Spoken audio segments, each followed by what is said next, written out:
आपल्या पुण्यामध्ये काँग्रेस आणि भाजप उमेदवारासाठी चाचपडत असताना महाराष्ट्र नवनिर्माण सेनेने मात्र पक्षाचे सरचिटणीस दीपक पायगुडेंना उमेदवारी देऊन निवडणुकीच्या रणसंग्रामात आघाडी घेतली। पायगुडेंसारख्या तगड्या उमेदवारामुळे भाजपच्या गोटात चिंतेचं वातावरण आहे, तर काँग्रेसच्या आशा अचानकपणे पल्लवित झाल्यात। मनसे पुण्यात लढणार का? लढलीच तर कुणाला उमेदवारी देणार?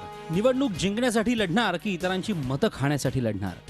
या प्रश्नांची उत्तरं अखेर मिळाली आहेत। पुण्यातली लढाई ही भाजपसोबतचं फिक्सिंग नाही असं गृहीत धरल्यास यावेळी निवडणुकीत खरोखरच चुरस अनुभवता येणार आहे। कार्यकर्त्यांच्या मनातला उमेदवार म्हणून निवडणुकीच्या रिंगणात उतरलेल्या पायगुडेंकडे 25 वर्षांचा राजकीय सामाजिक अनुभव आणि राज ठाकरेंचा खास माणूस अशी असलेली प्रतिमा या जमेच्या बाजू आहेत।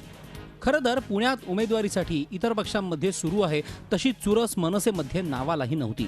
स्वतः पायगुडे त्यासाठी आग्रही नव्हते। मात्र अखेर मनसे अध्यक्ष राज ठाकरे यांचा आदेश पाळत पायगुडेंनी उमेदवारी स्वीकारली आणि आता ते निवडून येण्याचा दावा करतायत। आमची पक्षाची ताकद अत्यंत चांगली आहे।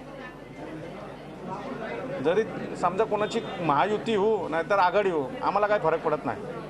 100% आम्ही पुण्यात सीट काढू।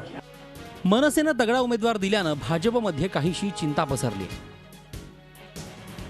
गेल्या निवडणुकीत मनसेच्या उमेदवाराला 75,000 मतं मिळाली होती। त्याचा लाभ काँग्रेसला झाला, तर भाजपच्या उमेदवाराचा अवघ्या 25,000 मतांनी पराभव झाला। यावेळी त्याचीच पुनरावृत्ती होण्याची भीती भाजपला आहे। उमेदवारीसाठी इच्छुकांची भाऊ गर्दी असली तरी पराभवाची तयारी ठेवून असलेल्या काँग्रेसजनांच्या आशा पायगुडेंच्या उमेदवारीमुळे पल्लवित झाल्या आहेत। तिहेरी लढतीत आपल्याला संधी असल्याचं त्यांना आता वाटू लागलंय।